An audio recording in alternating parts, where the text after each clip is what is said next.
तो पूरी तरह से, और इसका जो इम्पैक्ट होने वाला है, यहां से जो नेता बार बार दौड़ के जाते, बहुत सारे लोगों को, अभी मुझे जानकारी है, बहुत सारे लोगों को बुलाया गया है अमेरिका कि थोड़ा कैंपेन करो, वो टीचर के रूप में, पत्रकार के रूप में, वकील के रूप में, मुझे मालूम है, फाउंडेशन के नाम पर, यूनिवर्सिटी से पैसे देने के नाम पर उनको बुलाया गया है, और वो इस तरह से प्रोपेगेंडा कर रहे हैं कि हमारे इंटेलेक्चुअल कैपेसिटी पर उनको आमंत्रित किया गया है।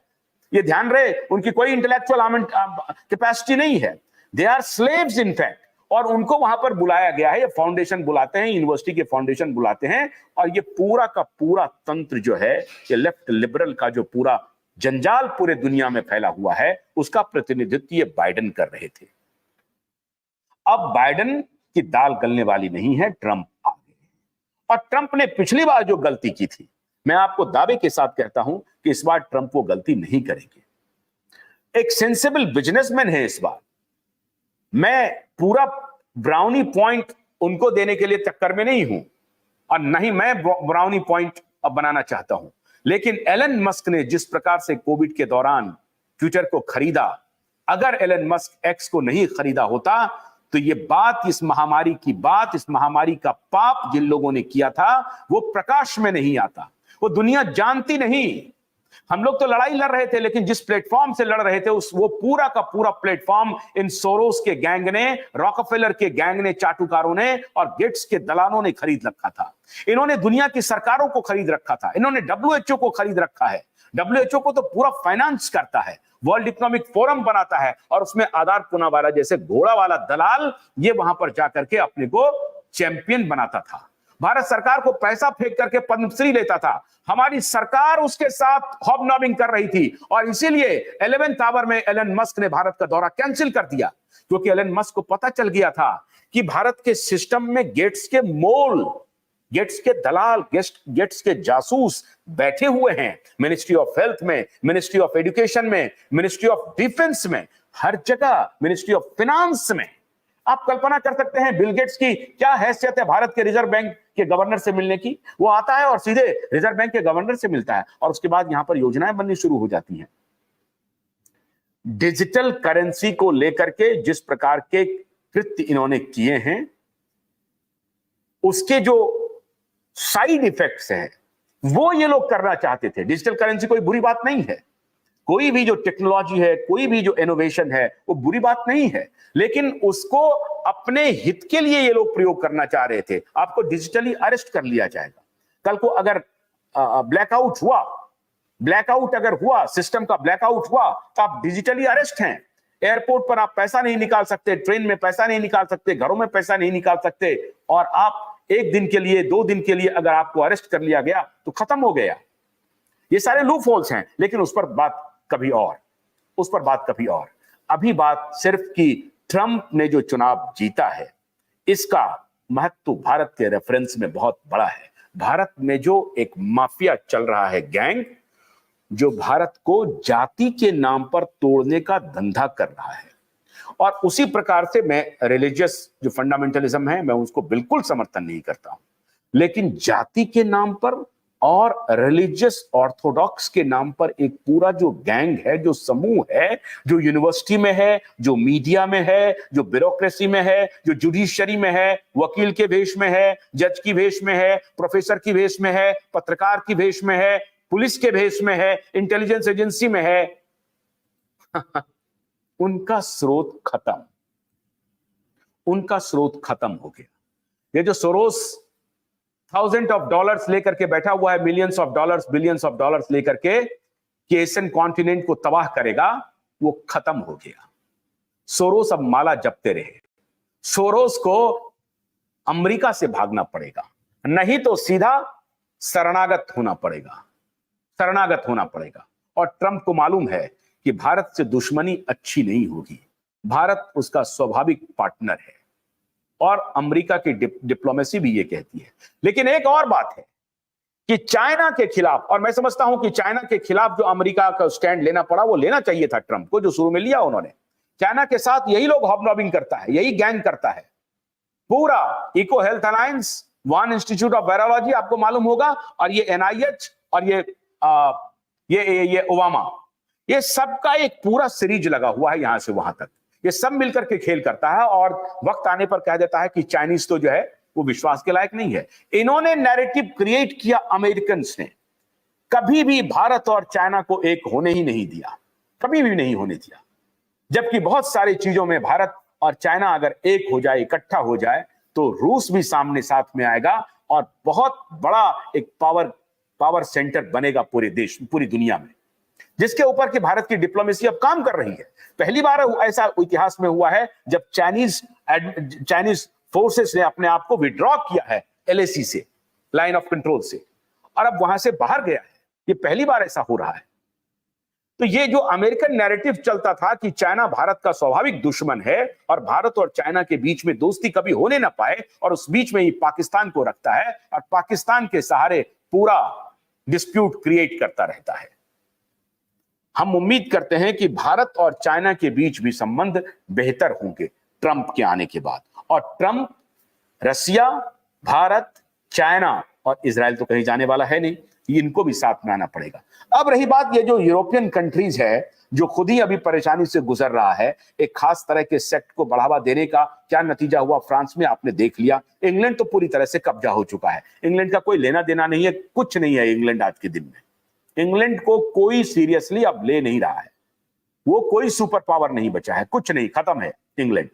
इंग्लैंड में तो अब भारतीयों का राज है और आधा राज पाकिस्तानियों ने कर लिया है। तो खैर, ये तो हुआ कुछ जियोपॉलिटिक्स की बात, ये हुई कुछ जियोपॉलिटिक्स की बात। ट्रंप के आने से भारत में क्या क्या होगा, फिर और कभी इस पर विस्तार से बात करेंगे। अभी थोड़ी और तहकीकात करेंगे कि किन किन स्टेट्स में ट्रंप ने विजय हासिल की है और भारत को इससे क्या क्या लाभ होगा। लेकिन अब अपने मूल विषय पर आते हैं। मैंने बहुत सीरियसली भारत के 2-3 टेलीविजन चैनल्स को देखा इसी यूएस इलेक्शन के कैंपेन को कवर करते हुए और नैरेटिव बनाते हुए। जो दिल्ली में, साउथ दिल्ली में एक विश्वविद्यालय है, लेने का नाम जरूरत नहीं है, आप समझ गए, वहां के कुछ दलाल और मीडिया के कुछ दलाल मिलकर के एक नैरेटिव बना रहे थे। और ये जो एक ग्रुप है जो भारत का सबसे तेज चैनल है, उसका ग्रुप, और एक अंबानी का भी चैनल है। ये सब मैं हैरान हो रहा था कि अंबानी का चैनल डेमोक्रेट को क्यों सपोर्ट कर रहा है भाई, काहे कर रहा है। तो मैंने तहकीकात की। आपको याद होगा कि कोविड के दौरान फेसबुक ने 44,000 करोड़ का डील किया था अंबानी के साथ, मुकेश अंबानी के साथ। अब वो पैसा गया कहां था? 44,000 करोड़ किस लिए दिया गया था? ये खुलासा हुआ नहीं मार्केट में, खाली खबर आई कि 44,000 करोड़ का डील हुआ है फेसबुक का।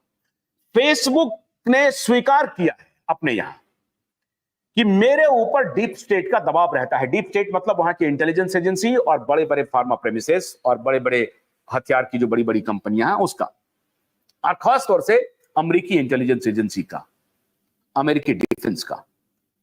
फेसबुक ने स्वीकार किया कि मेरे ऊपर दबाव था बहुत सारे इंफॉर्मेशन को, जो कंट्रोल्ड इंफॉर्मेशन आ रहे थे उसको चलाने का। कहा जा रहा है कि फेसबुक के माध्यम से ये पैसे अंबानी को आए और अंबानी ने पूरा मीडिया मैनेजमेंट का काम किया कोविड के दौरान। कोई भी जो काउंटर नैरेटिव आता था उसको ये सारे मीडिया वाले मिलकर के कहते थे कि ये जो मिस इन्फॉर्मेशन है, डिसइंफॉर्मेशन है, अनसाइंटिफिक है, they are not talking any sensible thing and they are not scientific.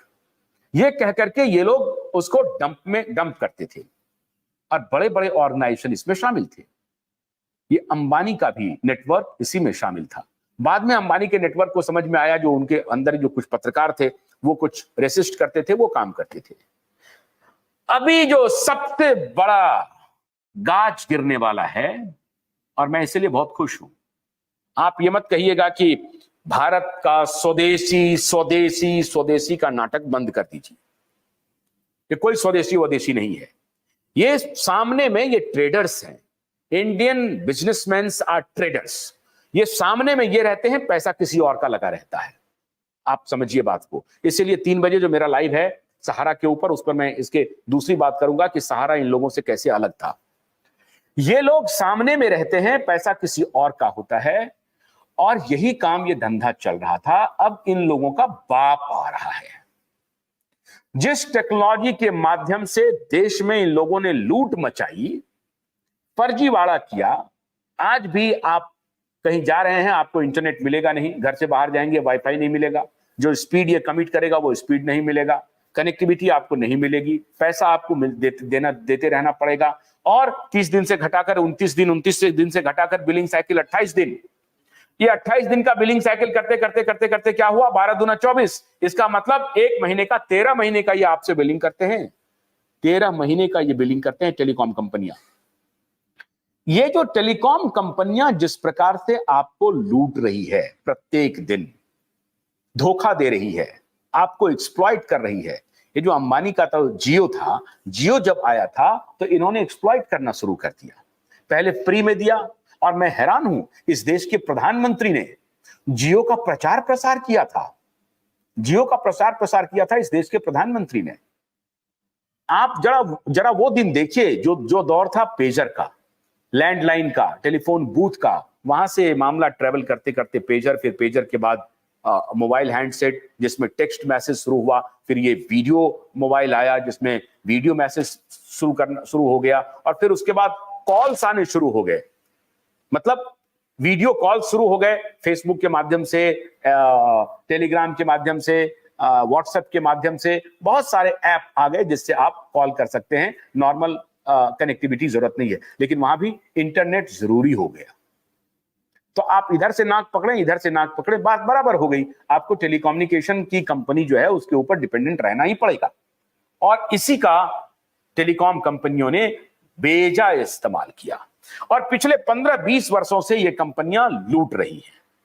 अब आया है ऊंट पहाड़ के नीचे में, इनका बाप आ रहा है, इनके बाप को कोई रोक नहीं पाएगा, कोई नहीं रोक पाएगा, क्योंकि टेक्नोलॉजी को आप रोक नहीं सकते हैं।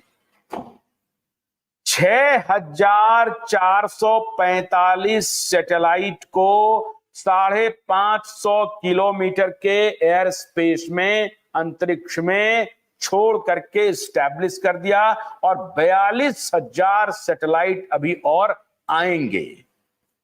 समझ गए बात को? स्टारलिंक कंपनी है माननीय एलॉन मस्क की। स्टारलिंक कंपनी ने, जो स्पेस एक्स उनकी कंपनी है, सब मिलकर के काम करती है। स्टारलिंक कंपनी जो सैटेलाइट इंटरनेट प्रोवाइड करती है, भारत में कुछ कुछ इक्के दुक्के जगह पर हो रहा है, लेकिन अब वो बड़े पैमाने पर भारत में आ रहा है। भारत सरकार को उन्होंने आवेदन दे दिया है कि हमें सैटेलाइट इंटरनेट ऑपरेशन की अनुमति दी जाए। अब ये जो देखा है, तब मैं पहले स्टारलिंक की बात बताता हूं, और फिर ये जो अंबानी क्या करेंगे, ये एयरटेल वाले क्या करेंगे, जियो वाले क्या करेंगे, इसके बारे में भी मैं आपको बताता हूं। तो 6,000 6,500 सैटेलाइट जिनसे कि आपको इंटरनेट कनेक्टिविटी स्मूथली मिलेगी, वो स्टारलिंक कंपनी ने ऑलरेडी स्टैब्लिश कर दिया है अंतरिक्ष में। और इनकी योजना कितनी है? योजना है 42,000 सैटेलाइट को और स्पेस स्टेशन में डालने का। इससे होगा क्या? सबसे बड़ा फायदा तो यह है कि ये वायरलेस होगा, ठीक है, नंबर 1।